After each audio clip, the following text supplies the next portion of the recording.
दोस्तों finally Godzilla x Kong का trailer आ चुका है और मैं आपको बता नहीं सकता कि यह कितना खतरनाक था। डिस्कस करने के लिए बहुत कुछ है, तो चलिए बिना टाइम वेस्ट करे वीडियो को शुरू करते हैं। हम इस ट्रेलर का ब्रेकडाउन करेंगे और उन सारी डिटेल्स के बारे में बात करेंगे जो आपने मिस कर दी होंगी। ट्रेलर के पहले ही सीन में हमें पता चलता है कि बहुत बड़ा भूकंप आ रहा है, मतलब कोई ना कोई खतरनाक टाइटन ज़मीन पर आ चुका है। फिर हम एक आइलैंड को देखते हैं जहाँ पर हॉलो अर्थ के अंदर जाने का रास्ता है, मतलब ये एक तरह की सुरक्षा है जिसकी वजह से कोई भी हॉलो अर्थ के अंदर खींचा ना चला जाए, और ये मोनार्क ने बनाया है। फिर हम कुछ खूबसूरत पिरामिड्स को देखते हैं।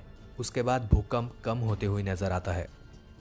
अगले सीन में नीचे से कोई ऊपर आने की कोशिश कर रहा है और यहाँ पर हम हॉलो अर्थ की एनर्जी भी देख सकते हैं। ये और कोई नहीं बल्कि कॉन्ग है जिसके पास एक मेटल पावर आर्मर है। फिर और भी बड़ा भूकंप आने लगता है, मतलब यहाँ पर कॉन्ग की किसी के साथ फाइट होने वाली है। फिर हमें हॉलो अर्थ का एक ब्यूटीफुल सीन देखने को मिलता है। इन उड़ने वाले डायनासोर्स को हमने पहले भी कॉन्ग मूवी में देखा है, लेकिन दोस्तों इसी सीन में हम कॉन्ग को भी देख सकते हैं जो किसी चीज़ को ढूंढने जा रहा है। और उसके पीछे हम कुछ मॉन्स्टर्स को भी देख सकते हैं जो वुल्फ के जैसे लग रहे हैं। ये डेथ जैकल्स भी हो सकते हैं जो हमने बर्थ ऑफ कॉन्ग इस कॉमिक बुक में देखे हैं। उसके बाद हम एक बहुत ही बढ़िया सीन देख सकते हैं जहाँ पर कॉन्ग जंप करके आ रहा है। हम देख सकते हैं कि उसके कंधे पर काफ़ी बाल उग चुके हैं, जिसकी वजह से उसका लुक थोड़ा सा डिफरेंट लग रहा है।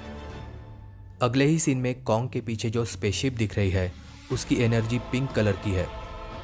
तो बिल्कुल ये एनर्जी भी इन्हें हॉलो अर्थ से ही मिली है, लेकिन किसी दूसरी जगह से, क्योंकि इससे पहले इस एनर्जी को हमने ज़्यादातर ब्लू कलर में ही देखा है। तो यहाँ पर एक बात कंफर्म हो जाती है कि इस मूवी में हमें पहले से भी बहुत ज़्यादा एडवांस टेक्नोलॉजी देखने को मिलेगी। अगले सीन में हम देख सकते हैं कि जंगल के बीच में एक दरवाज़ा खुल रहा है।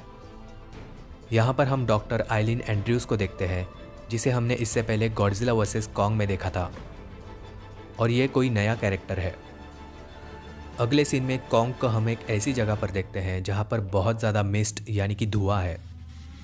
फिर कॉन्ग अपने एक्स को रेडी कर लेता है क्योंकि उसे लगता है कि उसके सामने एक बहुत ही बड़ा टाइटन है, लेकिन ये एक छोटा मंकी है जो बहुत ही ज़्यादा क्यूट लगता है। ये थोड़ा बहुत स्कार किंग टाइटन की तरह लगता है, जिसे हमने इससे पहले टाइटल रिवील वाले ट्रेलर में देखा था। फिर अगला सीन देखकर मुझे Lord of the rings movie की याद आई, जहाँ पर मूवी के मेन कैरेक्टर्स किसी चीज़ को खोज रहे हैं। यहाँ पर उन्हें एक हाथ का निशान दिखता है जो कॉन्ग से भी बड़ा है। तो बिल्कुल ये उसी ओरेंगेटॉन का है जो है स्कार किंग। और ये निशान देखकर मुझे लगा कि कॉन्ग स्कल आइलैंड में जिस हैंडप्रिंट को हमने देखा था वो भी शायद इसी का हो सकता है। इसके बारे में आपको क्या लगता है, मुझे कमेंट्स में ज़रूर बताइएगा। फिर अगले सीन में हम कॉन्ग को इस एक्स का यूज़ करते हुए इस चैम्बर में आते हुए देखते हैं।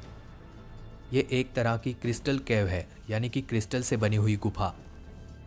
और इससे पहले जिस पिंक कलर की एनर्जी के बारे में मैंने बात की थी उसे हम यहाँ पर देख सकते हैं। और इसी केव में हम दूसरे कॉन्ग्स के स्कल्स को भी देख सकते हैं। ये सीन देखकर मुझे ऐसा लगा कि स्कार किंग एक कैनिबल है जो कॉन्ग्स और दूसरे टाइटन्स को भी खा सकता है। फिर हम इस ट्रेलर के एक खतरनाक सीन को देखते हैं जो वाइड एंगल से लिया है। यहाँ पर हम बहुत सारे कॉन्ग्स को देख सकते हैं, और ये भी हो सकता है कि ये हमारे कॉन्ग से थोड़े छोटे हैं, और शायद यहाँ पर इनके साथ कुछ ओरेंगेटॉन भी हो सकते हैं, लेकिन यहाँ पर कुछ क्लियर नहीं दिख रहा है। और ये शायद लावा जैसा दिखने वाला येलो कलर का क्रिस्टल है, क्योंकि अगर ये असली लावा होता तो कॉन्ग्स इसके इतने पास नहीं जाते। और फिर अगर ये असली लावा है तो ये नीचे की तरफ जा रहा है, क्योंकि ये सारे कॉन्ग्स इससे डरकर दूर नहीं भाग रहे। अब ये इनकी रहने की जगह है या फिर ये यहाँ पर कैद है, यह हमें मूवी देखने के बाद ही पता चलेगा। यहाँ पर हम उस पिंकिश पर्पल कलर को भी देख सकते हैं, मतलब यहाँ पर वो क्रिस्टल्स भी है।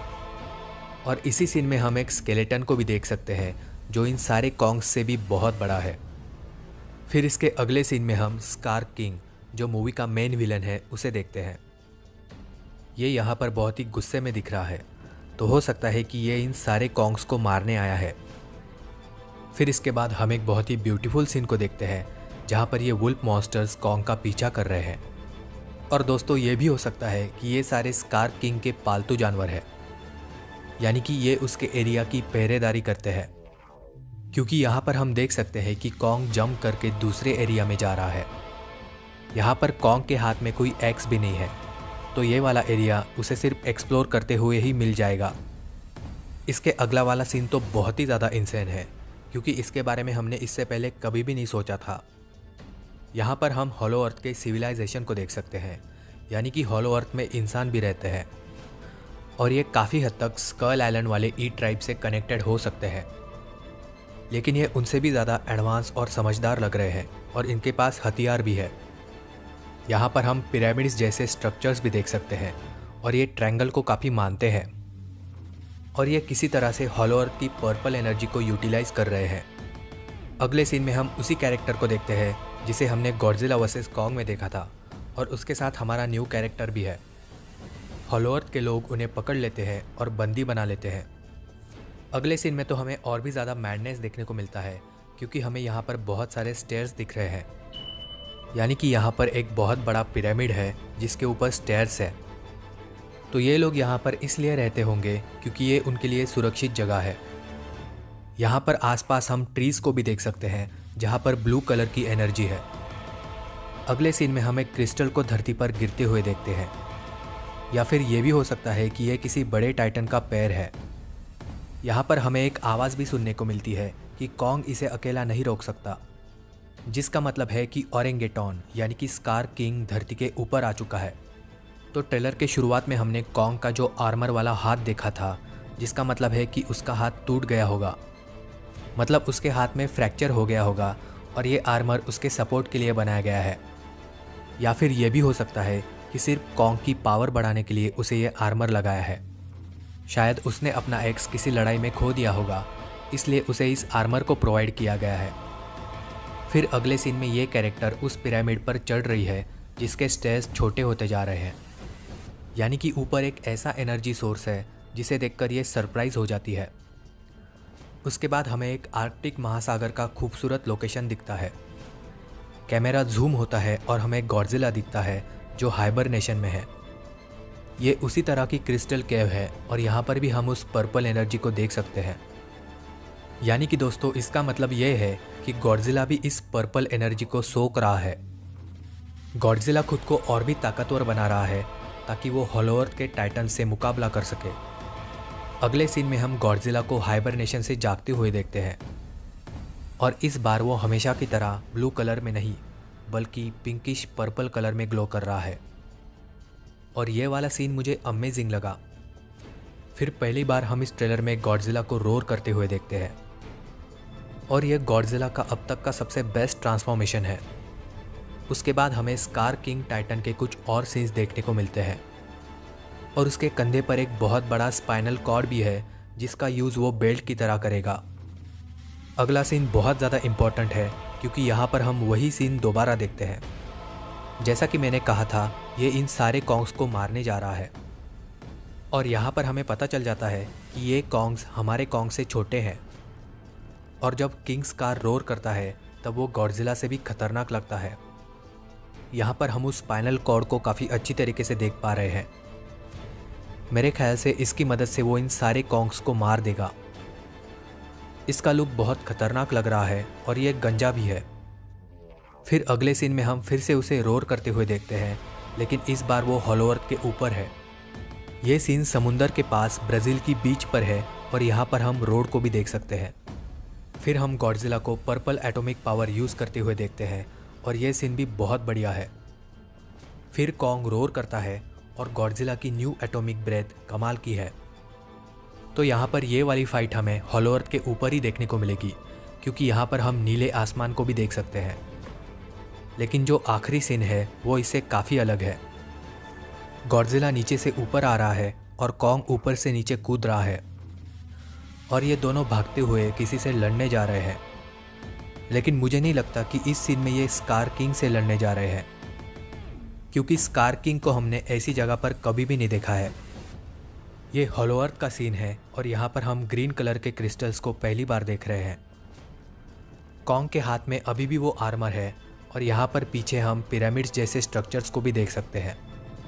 एक ग्रीन कलर में ग्लो कर रहा है और एक पर्पल कलर में। वेल, ये मिस्ट्री तो हमें मूवी में ही देखने को मिलेगी, लेकिन इतना ज़रूर लग रहा है कि यहाँ पर ये किसी दूसरे टाइटन से लड़ने जा रहे हैं। और अगर यहाँ पर हम ठीक से नोटिस करें तो गॉडजिला के मसल्स बहुत ज़्यादा स्ट्रॉन्ग लग रहे हैं। तो इस पर्पल एनर्जी की वजह से गॉडजिला बहुत ही ज़्यादा ताकतवर हो गया है। और अगर और एक बात आप ठीक से नोटिस करोगे तो पृथ्वी के ऊपर वाले सरफेस से यहाँ पर ये और भी ज़्यादा फास्ट मूव कर रहे हैं। हो सकता है क्योंकि यहाँ पर ग्रेविटी अलग तरीके से काम करती है। फिर हमें टाइटल देखने को मिलता है Godzilla x Kong the new empire. लेकिन उसी के बाद हमें ये छोटा मंकी फिर से देखने को मिलता है और यहाँ पर यह बिल्कुल कॉन्ग के जैसे नकल करता है। हो सकता है कि इसने कॉन्ग को ऐसे करते हुए देख लिया हो। और एक बात तो पक्की है कि जैसे ये कॉन्ग की दोस्त है वैसे ही इसकी भी दोस्त बन जाएगी। और दोस्तों, आखिर में फिर से एक बार मैं इस सीन के बारे में बात करना चाहूँगा, क्योंकि मुझे ऐसा लगता है कि ये इस मूवी का एंडिंग सीन रहेगा। मतलब ये दोनों किसी से लड़ने तो जा रहे हैं, लेकिन किस से ये हमें नहीं दिखाएंगे। तो दोस्तों, ओवरऑल ये ट्रेलर मुझे बहुत ही ज़्यादा पसंद आया। मैंने सोचा भी नहीं था कि ये इतना बढ़िया निकलेगा, क्योंकि ये ट्रेलर गॉडजिला वर्सेस कॉन्ग से भी 10 टाइम्स बेटर था। आपको इस ट्रेलर के बारे में क्या लगता है, मुझे कमेंट्स में ज़रूर बताइएगा।